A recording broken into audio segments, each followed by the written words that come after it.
Assalamualaikum warahmatullahi wabarakatuh. Halo para pendengar dan pemirsa, selamat datang kembali di podcast Rasul Story. Dan ini adalah episode yang keempat. Sebelumnya saya sampaikan mohon maaf karena pada hari Kamis kemarin saya tidak sempat untuk posting episode yang terbaru, yaitu episode ini seharusnya diposting pada hari Kamis, tapi karena ada satu dan lain hal sehingga tidak bisa untuk posting. Tapi kita masih akan melanjutkan kembali pembacaan kita pada buku Muhammad Masih Hidup karya Syekh Mustafa As-Sibai, dan ini adalah tentang keistimewaan sirah Nabi Muhammad SAW yang terakhir, yaitu keistimewaan yang kelima. Selamat menyimak. Kelima, hanya biografi Rasulullah yang memberikan kepada kita bukti yang tidak perlu diragukan kebenarannya tentang kebenaran risalah dan kenabiannya. Biografi tersebut mengisahkan perjalanan hidup manusia sempurna yang menempuh dakwahnya dari satu keberhasilan menuju keberhasilan yang lain, bukan secara ajaib dan karena mukjizat, melainkan dengan cara yang semata-mata alami. Beliau pernah berdakwah hingga dilecehkan. Beliau bertablik hingga memiliki para pengikut, dan beliau juga terjun dalam medan pertempuran. Beliau adalah orang yang bijaksana dan berhasil dalam kepemimpinannya. Menjelang beliau wafat, dakwahnya telah berhasil menaklukkan seluruh jazirah Arab secara damai, tidak dengan cara kekerasan ataupun paksaan.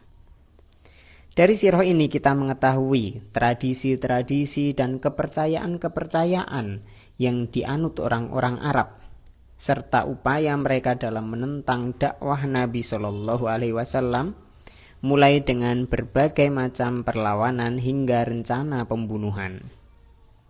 Kita akan mengetahui bahwa peperangan yang dimenangkannya seringkali tidak seimbang antara pihaknya dengan kubu lawan. Sementara itu kita juga mengetahui bahwa betapa singkatnya waktu yang digunakannya untuk menyiarkan Islam sampai maut menjemputnya, yakni hanya 23 tahun. Semua itu menjadi indikator yang kuat bahwasannya Muhammad benar-benar Rasulullah. Keteguhan hati, tekad yang kuat, pengaruh dan kemenangan yang dikaruniakan Allah kepadanya tiada lain karena ia sungguh seorang Nabi Allah. Dan Allah tidak akan memberikan pertolongan kepada orang yang mengingkari adanya pertolongan khusus yang seperti itu dalam sejarah. Biografi Rasulullah SAW menegaskan kepada kita kebenaran risalah yang dibawanya karena logika semata. Mukjizat-mukjizat yang ada pada diri beliau bukan merupakan alasan utama bagi orang-orang Arab untuk percaya pada seruannya. Bahkan saya tidak melihat adanya sesuatu yang diyakini sebagai mukjizat oleh orang-orang kafir yang membangkang. Hal itu karena mukjizat-mukjizat yang bersifat fisik hanya merupakan bukti bagi orang-orang yang menyaksikannya. Perlu juga kami tegaskan di sini bahwa umat Islam yang tidak pernah bertemu dengan Nabi SAW di masa hidupnya dan tidak pernah menyaksikan mukjizat-mukjizatnya, beriman hanya berdasarkan kebenaran risalahnya dengan bukti-bukti yang secara pasti bisa diterima oleh logika yang menunjukkan kebenaran dakwah kenabiannya. Salah satu bukti kuat yang bisa diterima oleh akal yaitu Al-Quran Al-Karim. Al-Quran merupakan mukjizat yang bisa dinalar, yang mewajibkan bagi setiap orang yang berakal sehat untuk mengimani kebenaran Muhammad dalam misi risalahnya. Ini sungguh berbeda dengan biografi para nabi terdahulu yang terjaga dalam memori para pengikutnya. Mereka beriman kepada seorang nabi setelah mereka menyaksikan mukjizat dan keajaiban muncul dari dirinya, tanpa terlebih dahulu menggunakan akal untuk mempertimbangkan pokok-pokok ajarannya. Mereka langsung tunduk padanya. Dalam konteks ini contohnya adalah biografi Isa Al-Masih alaihi salam. Allah mengisahkan di dalam Al-Quran bahwa mukjizat itulah yang dijadikan dasar utama oleh orang-orang Yahudi untuk menerima risalahnya. Misalnya, Isa bisa menyembuhkan kebutaan dan penyakit kusta, mengobati orang sakit, menghidupkan orang mati, menebak apa yang mereka makan, dan perbuatan rendah yang mereka lakukan di dalam rumah. Semua itu atas izin Allah Subhanahu wa ta'ala. Injil-injil yang ada sekarang memberikan kita informasi bahwa mukjizat merupakan satu-satunya hal yang menjadi sebab keimanan mereka. Mereka beriman tidak karena Isa adalah seorang rasul, seperti yang diceritakan di dalam Al-Quran, akan tetapi karena dia dianggap Tuhan dan anak Tuhan. Maha suci Allah dari semua itu. Dalam konteks ini, kita boleh saja berkomentar bahwa agama Al-Masih yang diimani oleh para pemeluknya adalah agama yang diterima karena pertimbangan mukjizat dan keajaiban, bukan berdasarkan penalaran akal. Sebaliknya, kita melihat adanya perbedaan mencolok pada biografi Rasulullah Shallallahu Alaihi Wasallam. Tak pernah seorang pun beriman kepada beliau hanya karena menyaksikan mukjizatnya yang menakjubkan. Namun semuanya berdasarkan pada penalaran yang logis. Pada hakikatnya, apabila Allah memuliakan Rasulnya dengan mukjizat-mukjizat yang menakjubkan, hal itu tiada lain hanya untuk menjaga kehormatannya dan menandingi musuh-musuhnya yang sombong. Sementara itu orang yang mengamati Al-Quran niscaya akan menyimpulkan bahwa Al-Quran dalam hal penalaran cenderung bersandar pada penyimpulan yang logis, pengamatan indrawi atas kebesaran ciptaan Allah, dan informasi yang cukup tentang Rasulullah Shallallahu Alaihi Wasallam dari segi keumiannya. Inilah yang menunjukkan bahwa Al-Quran yang dibawanya merupakan bukti kebenaran risalahnya. Allah berfirman dalam surat Al-Ankabut, surat ke-29 ayat 50-51. A'udzu billahi minasyaitonir rajim. Wa qalu laula unzila alaihi ayatum mir rabbih qul innamal ayatu 'indallahi wa innama ana nadhirum mubin. Awalam yakfihim anna anzalna 'alaikal kitaba yutla 'alaihim inna fi dzalika la rahmatan wa dzikra liqaumin yu'minun. Sadaqallahul azim. Artinya, dan orang-orang kafir Mekah berkata, mengapa tidak diturunkan kepadanya mukjizat-mukjizat dari Tuhannya? Katakanlah, sesungguhnya mukjizat-mukjizat itu terserah kepada Allah, dan sesungguhnya aku hanya seorang pemberi peringatan yang nyata. Dan apakah tidak cukup bagi mereka bahwasanya kami telah menurunkan kepadamu Alkitab, Al-Quran, sedang dia dibacakan kepada mereka? Sesungguhnya dalam Al-Quran itu terdapat rahmat yang besar dan pelajaran bagi orang-orang yang beriman. Selanjutnya, ketika orang-orang kafir sebagaimana tuntutan umat-umat terdahulu kepada para nabi menuntut secara berlebihan agar Rasulullah mengeluarkan mukjizat, Allah memerintahkan beliau untuk menjawab dengan firman-Nya, Subhana Rabbi, hal kuntu illa basyarar rasula. Maha suci Tuhanku, bukankah aku hanya seorang manusia yang diutus? Sehubungan dengan hal di atas, ada baiknya kita simak firman Allah Ta'ala dalam Quran Surat Al-Isra, surat ke-17, ayat 90 hingga 93. A'udzu billahi minasyaitonir rajim. Wa qalu lan nu'mina laka hatta tafjura lana minal ardi yanbu'a aw takuna laka jannatun min nakhilin wa 'inabin fatufajjiral anhara khilalaha tafjira aw tusqitas samaa'a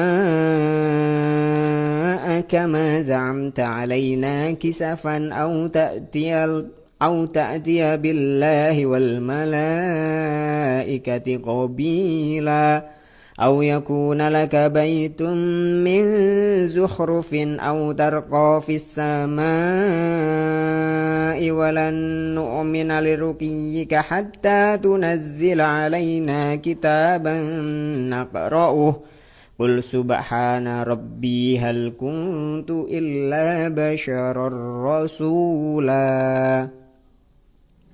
Sadaqallahul azim.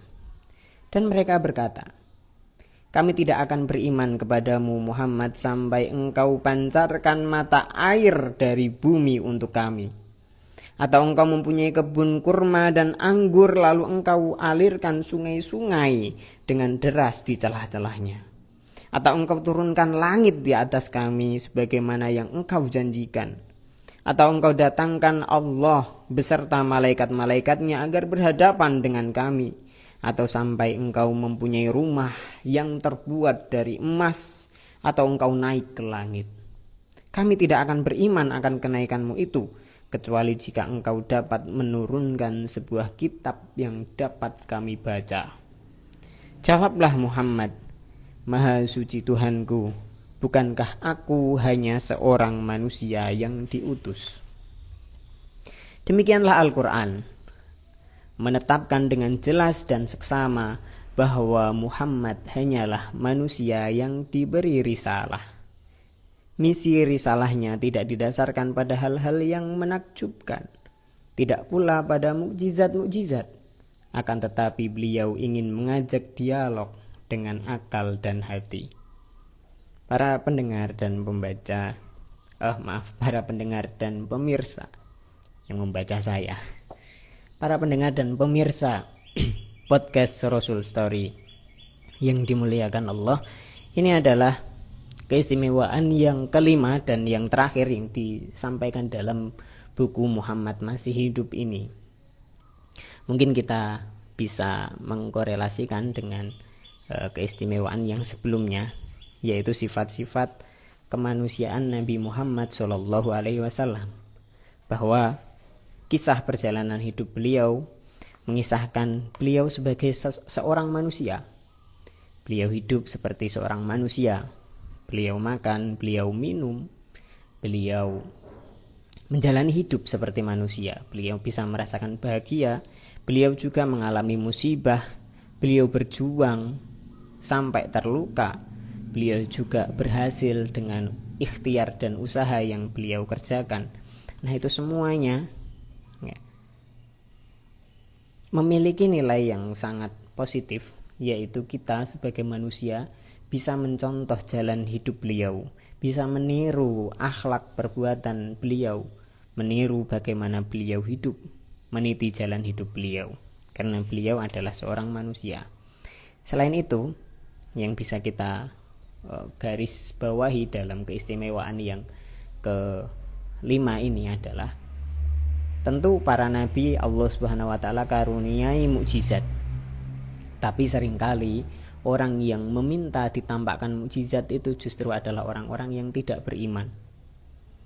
Orang yang beriman, mereka malah tidak meminta mukjizat.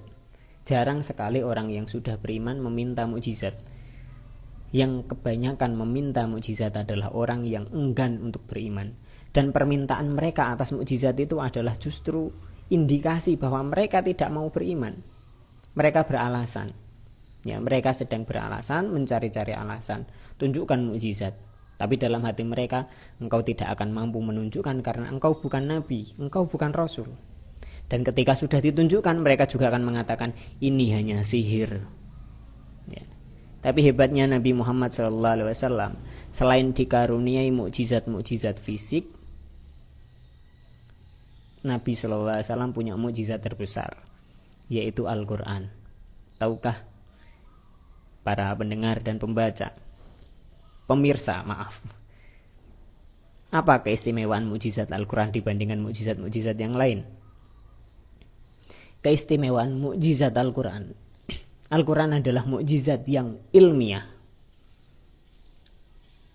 Al-Quran adalah mukjizat yang ilmiah.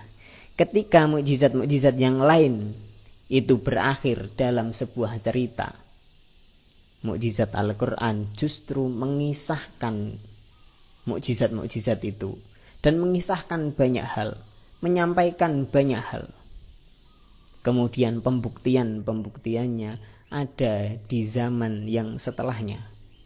Al-Quran menyampaikan berita-berita terdahulu dan juga menyampaikan berita-berita yang akan datang.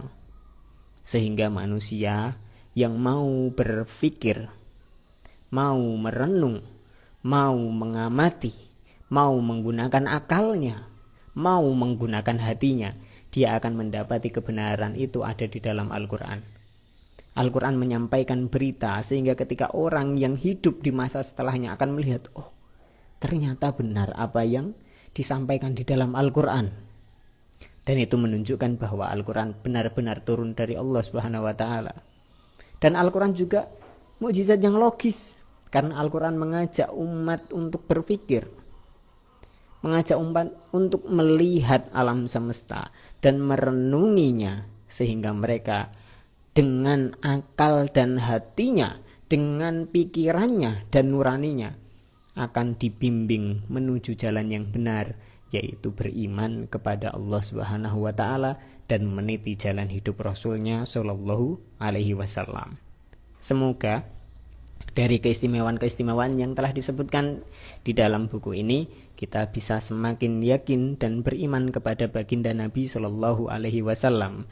Pada episode berikutnya kita akan melanjutkan pembahasan tentang sumber-sumber kajian sirah. Semoga Allah Subhanahu Wa Taala memberi kita semuanya kekuatan, ya, untuk berdiri meniti jalan yang telah dititi oleh Nabi. Kita mengikuti dan meneladani beliau semampu kita, sampai semoga kita besok semuanya dipertemukan dengan beliau, hidup bersama beliau Shallallahu Alaihi Wasallam di akhirat. Demikian, ya, sampai jumpa di episode berikutnya. Terima kasih, tetap bersama Rasul Story. Jangan lupa ya untuk like, share, sehingga informasi-informasi dan kisah-kisah perjalanan hidup Nabi ini bisa semakin banyak memberikan manfaat kepada semua teman, saudara, sahabat, ya, yang ada di sekitar kita. Dan subscribe ya untuk sebagai sebuah dukungan untuk podcast Rasul Story ini agar bisa terus berjalan selanjutnya, ya. Saya Ahmad Alifian, mohon undur diri. Assalamualaikum warahmatullahi wabarakatuh.